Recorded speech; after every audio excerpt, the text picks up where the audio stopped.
Hello, serial മാന്യ variety സ്റ്റോറീസിൻ്റെ ഏറ്റവും പുതിയൊരു വീഡിയോയിലേക്ക് എല്ലാവർക്കും സ്വാഗതം. അപ്പോൾ സച്ചിയുടെയും രേവതിയുടെയും ഇന്നത്തെ ആ ഒരു വിശേഷത്തിലേക്ക് പോയാലോ.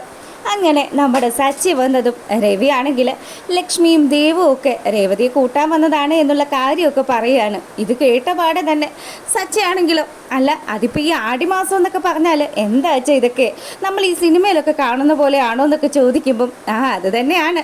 പക്ഷേ സിനിമയിലെ ഭർത്താക്കന്മാർ വൈകുന്നേരം ആകുമ്പോൾ ഭാര്യയെ പോയി കാണാറുണ്ട്. ഇത് പക്ഷേ അതുപോലെയൊന്നും അല്ല കേട്ടോ. ദേ ഒരു മാസത്തേക്ക് നിങ്ങൾ രണ്ടുപേരും അകന്ന് കഴിയണമെന്നൊക്കെ പറയുകയാണ്. സച്ചിക്ക് വലിയ വിഷമമൊക്കെ ആയി. സച്ചിയാണെങ്കിലോ ഭയങ്കര ദയനീയമായിട്ട് നമ്മുടെ രേവതിയെ ഒന്ന് നോക്കി. അതിനുശേഷമാണെങ്കിലോ ചന്ദ്രമതി പറഞ്ഞു, അതെ ഇങ്ങനെ അങ്ങോട്ടും ഇങ്ങോട്ടും നോക്കി നിന്നിട്ട് ഒരു കാര്യമില്ല, എളുപ്പം പോയി റെഡി ആവണം. രാഹുകാലം കഴിയുന്നതിന് മുന്നേ തന്നെ രേവതി ഈ വീട്ടിൽ നിന്ന് പോയിക്കോണമെന്ന് പറയുകയാണ്. അത് കേട്ടതും നമ്മുടെ രവിയാണെങ്കിലോ, എൻ്റെ സച്ചി നിൻ്റെ അമ്മയ്ക്ക് എന്ത് ഉത്തരവാദിത്വമാണെന്ന് നിനക്കറിയാവോ? ലക്ഷ്മിയെയും ദേവുനെയും ഒക്കെ ഇന്നലെ രാത്രി 1 മണിയായപ്പോൾ വിളിച്ച് ഈ കാര്യമൊക്കെ അങ്ങോട്ട് പറഞ്ഞിട്ടാണ് ഇപ്പോൾ അവർ രാവിലെ തന്നെ ഇവിടെ വന്നിരിക്കുന്നത്. എന്തായാലും നിൻ്റെ അമ്മയുടെ ഉത്തരവാദിത്വ ബോധം അത് പറയാതിരിക്കാൻ പറ്റത്തില്ല എന്നൊക്കെ രവി ഇങ്ങനെ കളിയാക്കുകയാണ്. ചന്ദ്രമതി ആണെങ്കിലോ രവിയെ രൂക്ഷമായിട്ട് നോക്കി. നിങ്ങൾ പറഞ്ഞോ മനുഷ്യ, എന്തായാലും ഞാൻ ആഗ്രഹിക്കുന്ന കാര്യങ്ങൾ അല്പസമയത്തിനകം നടക്കുമല്ലോ. അപ്പം ഈ സമയത്താണെങ്കിലോ നമ്മുടെ രേവതി പറഞ്ഞു, അതെ ഞാൻ എന്തായാലും പോകാനുള്ള കാര്യങ്ങളൊക്കെ റെഡിയാക്കട്ടെ എന്നും പറഞ്ഞ് അവൾ റൂമിലേക്ക് പോവാണ്.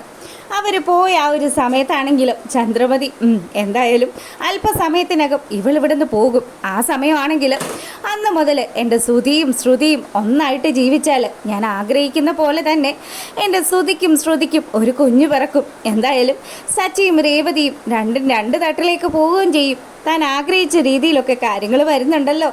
ആ ഒരു ആശ്വാസത്തിൽ ചന്ദ്രമതി അവിടെ അങ്ങനെ ഇരിക്കുകയാണ്. പിന്നീടാണെങ്കിലോ നമ്മുടെ ശ്രീകാന്തും അതുപോലെ തന്നെ ദേവും കൂടെ സംസാരിക്കുമ്പോഴത്തേക്കിനും ചന്ദ്ര അങ്ങോട്ട് ചെന്നു. ഇടാ നിനക്ക് റെസ്റ്റോറൻറ്റിൽ പോകാനില്ലേ? നീ ഇതെന്താ ഇതിനു വേണ്ടി ഇവളോട് കൂടി പറഞ്ഞുകൊണ്ട് നിൽക്കുന്നത്? അതെ ഞാൻ പോവേണ്ട സമയത്ത് പോയിക്കോളാം, അമ്മ ഇപ്പം അമ്മയുടെ കാര്യം പോയി നോക്കെന്നൊക്കെ പറഞ്ഞ് ശ്രീകാന്ത് നമ്മുടെ ചന്ദ്രയെ ഗെറ്റോട്ടടിക്കുകയാണ്. പിന്നീടാണെങ്കിലോ സച്ചി ആണെങ്കിൽ രേവതിയുടെ പിന്നാലെ തന്നെ റൂമിലേക്ക് ചെന്നു.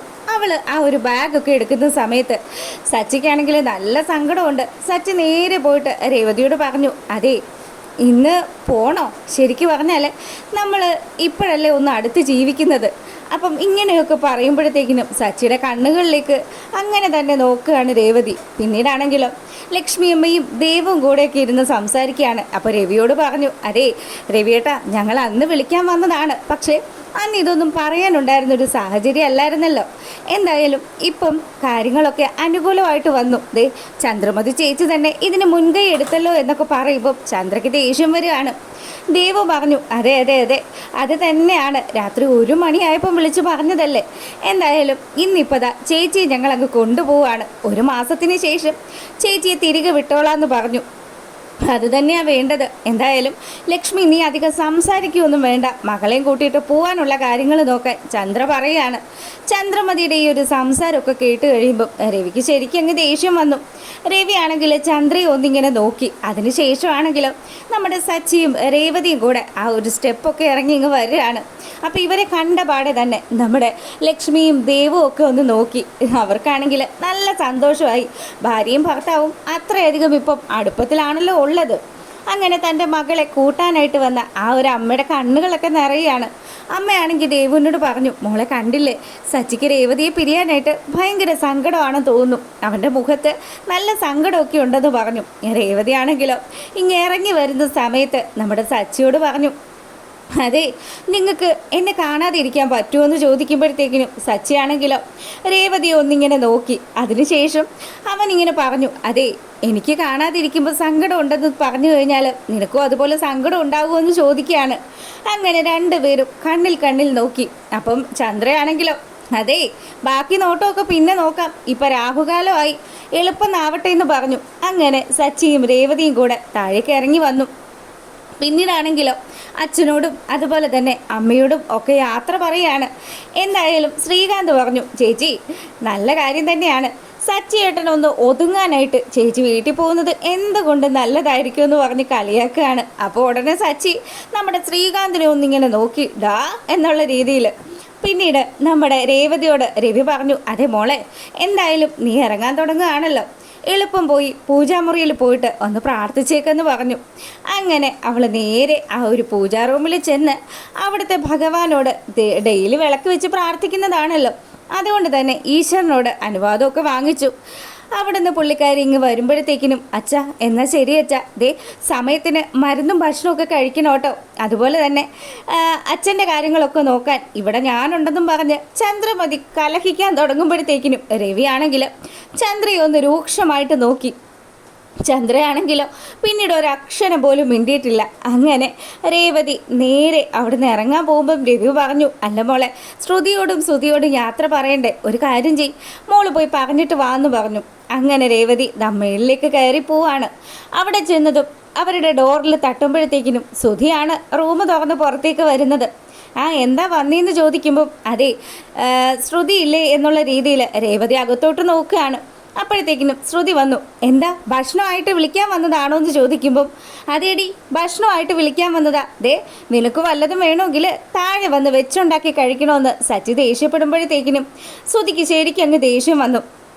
അവർ രണ്ടുപേരും കൂടെ ആ വാതിലും അങ്ങോട്ട് കൊട്ടിയടച്ചു. അകത്തോട്ട് പോവാൻ തുടങ്ങുമ്പോഴത്തേക്കിനും ഇത് കണ്ടുകൊണ്ട് ലക്ഷ്മിയമ്മയും ദേവും കൂടെ അങ്ങോട്ടേക്ക് വരികയാണ്. അപ്പോൾ ലക്ഷ്മിയമ്മ പറഞ്ഞു, സാരയില്ല മോളെ, മോളിങ്ങ് പോര്.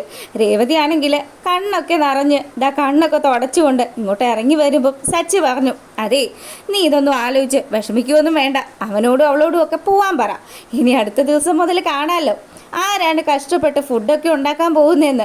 എന്തായാലും അവൾ ഇന്ന് കളി പഠിക്കാൻ തുടങ്ങുന്നതേ ഉള്ളൂ എന്നൊക്കെ പറഞ്ഞ് സച്ചിയാണെങ്കിൽ ഇങ്ങനെ സംസാരിച്ച് രേവതിയെ സന്തോഷിപ്പിച്ച് അവളോടൊപ്പം ഇങ്ങനെ നടന്നു വരികയാണ്. അപ്പോൾ രേവതി ചോദിച്ചു, സത്യമായിട്ടും ഞാൻ കുറച്ചു മുന്നേ ചോദിച്ചത് നിങ്ങൾക്ക് ഫീൽ ചെയ്യുമോ എന്ന് ചോദിക്കുമ്പോഴത്തേക്കിനും സച്ചി ഒന്ന് നമ്മുടെ രേവതിയെ നോക്കുകയാണ്. പുള്ളിക്കാരൻ്റെ കണ്ണുകളൊക്കെ നിറഞ്ഞിട്ട് ഭാര്യ പോകുന്ന ആ ഒരു സങ്കടത്തിൽ ആശാൻ ഇങ്ങനെ നോക്കുമ്പം രേവതിക്കും വലിയ വിഷമമൊക്കെ ആയി. അങ്ങനെ രവിയുടെ അടുത്തും അതുപോലെ തന്നെ സച്ചിയോട് പറഞ്ഞു, ദേ ഫുഡൊന്നും പുറത്തുനിന്ന് പോയി കഴിക്കരുത് കേട്ടോ, ഇവിടുന്ന് തന്നെ കഴിക്കണം, എന്തായാലും അമ്മ ഭക്ഷണമൊക്കെ ഉണ്ടാക്കി വെക്കും, നിങ്ങൾ വഴക്കൊന്നും ഉണ്ടാക്കാതെ കഴിക്കണം കേട്ടോ എന്നൊക്കെ പറഞ്ഞ് ഇനി ഞാൻ 1 മാസം കഴിഞ്ഞല്ലേ ഇങ്ങോട്ട് വരുള്ളൂ, അപ്പം നിങ്ങൾക്ക് എന്നെ കാണണമെന്ന് തോന്നുമ്പോൾ വീഡിയോ കോൾ ചെയ്യുമെന്നൊക്കെ ചോദിക്കുകയാണ്.